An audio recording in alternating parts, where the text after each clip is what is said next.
Welcome everyone, welcome to GTS Academy. जैसे हमने articles का टॉपिक शुरू किया हुआ है, तो आज हम रूल नंबर 4 पढ़ेंगे। तो let's go to the topic. तो रूल नंबर 4 है article used show unknown person और थिंग। यानी हम आर्टिकल, इनडेफिनेट आर्टिकल यानी ए और एन को यूज़ करते हैं टू शो अननोन पर्सन और थिंग, वो चीज़ जो कि हमें नहीं मालूम होती।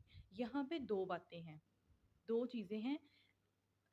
हम इनडेफिनेट आर्टिकल का यूज़ करते हैं तब अगर के किसी रीडर या हियरर या लिसनर को उस चीज़ के बारे में नहीं पता होता, और दूसरा कि आपके लिसनर को तो उस चीज़ के बारे में पता होता है मगर आप उस शख्स को नहीं जानते या उस चीज़ को नहीं जानते, तब हम इनडेफिनेट आर्टिकल ए और एन का यूज़ करते हैं। मैं दोबारा रिपीट करती हूँ, हम ए और एन तब यूज़ करते हैं उस नाउन के साथ या उस चीज़ या उस पर्सन के नाम के साथ जब हमें पता होता है कि सामने वाला इस चीज़ के बारे में नहीं जानता। और दूसरा पॉइंट ये है कि हम ए और एन तब यूज़ करते हैं जब सामने वाला तो किसी को जानता होता है, मतलब रीडर या हियरर तो उस चीज़ को जानता होता है मगर आप उसके बारे में नहीं जानते। पहले मैं सेकंड केस की एग्जांपल देती हूँ। Miss Sara want to see you. Explanation इसकी ऐसे नहीं कि बाहर दरवाजे पे कोई आया है, उसने नॉक किया है, आप बाहर गए हैं और बाहर मिस सारा खड़ी हैं, तो आप वो कह रही हैं कि आप अपने बड़ी भाई को बुला दें, तो आप अंदर जाके अपने बड़े भाई को बोल रहे हैं miss Sara want to see you. यानी कि आपके भाई को पता है कि सारा कौन है मगर आप नहीं जानते, तो आप बोलेंगे मिस सारा वांट्स टू सी यू। अब दूसरी एग्जाम्पल की तरफ चलते हैं। I read something interesting in a magazine. In a magazine, yesterday आपके दोस्त को नहीं पता कि वो मैगज़ीन कौन सा है, तो आप उसको बता रहे हैं कि वो एक मैगज़ीन है, मैंने उसमें कुछ अच्छा पढ़ा है। थर्ड एग्जाम्पल की तरफ चलते हैं। I have been visiting a cousin in Thailand. मैं अपने एक कज़न जो थाईलैंड में रहता है था उससे मिलने जाता हूँ। अब आप अपने ये दोस्त को बता रहे हैं, अब आपके उस दोस्त को नहीं पता कि आपके थाईलैंड वाला कज़न कौन सा है या उसके नाम के बारे में या उसको पर्सनली नहीं जानता, तो आप उसको कज़न कह के मुतारफ़ करवा रहे हैं। उम्मीद है आपको ये रूल समझ में आया होगा। रूल नंबर 5 की तरफ चलते हैं। Article with noun mention for the first and the second time. अब इस रूल के अंदर ये है कि अगर आप किसी को एक चीज़ मेंशन कर रहे हैं, इंट्रोड्यूस करा रहे हैं फर्स्ट टाइम किसी चीज़ से, जैसे कि इस रूल में था कि आप फर्स्ट टाइम उस अपने दोस्त को किसी मैगज़ीन के बारे में बता रहे हैं या फर्स्ट टाइम आप अपने दोस्त को अपने किसी कज़न के बारे में बता रहे हैं, तो फर्स्ट टाइम में तो उसके साथ जो है वो इनडेफिनेट आर्टिकल लगेगा, मगर सेकंड टाइम में वो अपने साथ डेफिनेट आर्टिकल लेगा, यानी डी लेगा अपने साथ। जैसे एग्जाम्पल में चलते हैं। Would you like to come to a party with me tonight. First में आप अपने दोस्त को कह रहे हैं कि क्या आप मेरे साथ एक पार्टी पे आएंगे।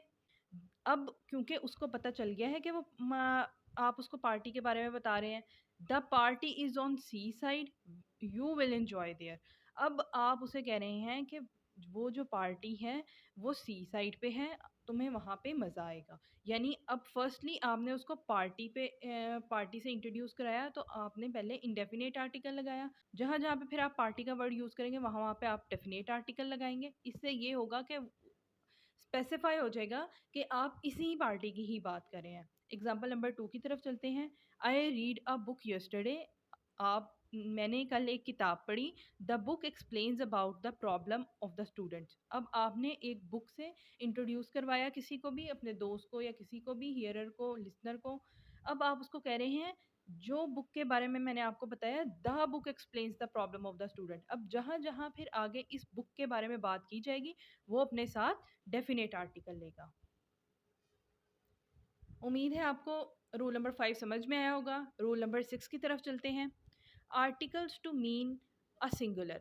अब हम आर्टिकल को यूज़ करते हैं, जैसे मैंने आपको बताया था कि हम ए और एन का आर्टिकल तब यूज़ करते हैं जब हम रूल नंबर 1 में जब हमने एक ग्रुप को शो करना होता है। अब यहाँ पे बात हो रही है कि हम इन आर्टिकल्स को तब भी यूज़ करते हैं जब हमने किसी एक सिंगुलर एंटिटी के बारे में भी बात करनी होती है। नंबर्स और क्वांटिटी में सिंगुलर की बात करता है, यानी कि अगर कोई चीज़ नंबर या क्वांटिटी में सिंगुलर शो करेंगे तो हम उसके साथ इंडेफिनिट आर्टिकल लगाएंगे। एग्जाम्पल की तरफ चलते हैं। The interview lasted for an hour. अब इंटरव्यू 1 घंटे तक चला। एन और 1 घंटा सिंगुलर एंटिटी है यहाँ पे आर, तो यहाँ पे इंडेफिनिट आर्टिकल लगेगा। I spent a year abroad. मैंने 1 साल बाहर गुजारा, यानी ए और एन किसी सिंगुलर चीज़ को ज़ाहिर करने के लिए भी हम ए और एन यूज़ करेंगे। आ ईयर 1 साल, यहाँ पे अगर 2 इयर्स या 3 इयर्स होता तो हम यहाँ पे ए नहीं लगाना था हमने, यानी कि वो प्लूरल हो जाना था। हम एक सिंगुलर एंटिटी को अब यहाँ पे हम ये भी लिख सकते थे I spend 1 year abroad, but यहाँ पे आई ईयर जो है वो ज़्यादा सूटेबल है with a usages of article. Example number 3 पे चलते हैं। I will see you in a week. मैं तुम्हें 1 हफ्ते के अंदर मिलूंगा। तो आ वीक 1 हफ्ता, यानी सिंगुलर एंटिटी को शो करने के लिए भी हम इंडेफिनिट आर्टिकल का यूज़ करते हैं। रूल नंबर 7 की तरफ चलते हैं। To make a common noun a proper noun. अब हम एक कॉमन नाउन को एक प्रॉपर नाउन के साथ मिलाएंगे तो हम उसके साथ एक आर्टिकल यूज़ करेंगे। अब मैं आपको एक एग्जांपल देती हूँ कि कोई एक लड़का है, उसने अपने बाल जो है वो सलमान खान जैसे रखे हुए हैं और उसने अपने हाथ में उसके जैसा ब्रेसलेट पहना हुआ है और वो उसी स्वैग के साथ चलता है फिरता है। तो आप उसको ये नहीं कहेंगे कि यू आर सलमान खान, आप उसको बोलेंगे you R A Salman Khan, कि आप सलमान खान जैसे हो। मतलब किसी की सिमिलैरिटी शो करने के लिए हम ए का आर्टिकल यूज करते हैं। दूसरे एग्जाम्पल देखते हैं। She is a Myra Khan of our school. अब मायरा खान एक्ट्रेस हैं, बल्कि कहेंगे she is a Myra Khan of, के वो हमारे स्कूल की मायरा खान है, यानी कि उसकी एक्टिंग अच्छी है।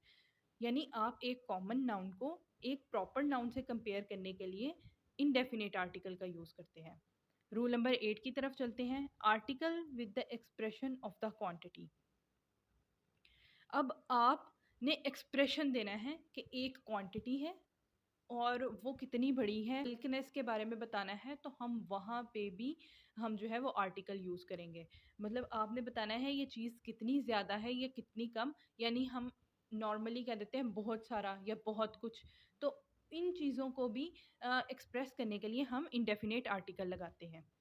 एग्जाम्पल की तरफ चलते हैं। An uncle in Australia left her a lot of money. A lot of, यानी बहुत सारा पैसा छोड़ के गए हैं। उसके एक अंकल जो ऑस्ट्रेलिया में थे वो उसके लिए बहुत सारा पैसा छोड़ के गए हैं। यानी एक्सप्रेशंस लाइक बहुत सारा, बहुत कुछ, इस इन एक्सप्रेशंस को इंग्लिश में शो करने के लिए हम आर्टिकल लगाते हैं। उम्मीद करती हूँ आपको आज का लेक्चर समझ में आया होगा। वीडियो पसंद आई है तो वीडियो को लाइक करें, चैनल को सब्सक्राइब करें। कोई भी क्वेश्चन है आर्टिकल्स के रिलेटेड तो नीचे कमेंट बॉक्स में ज़रूर पूछें। अपना ख्याल रखिएगा। अल्लाह हाफ़िज़।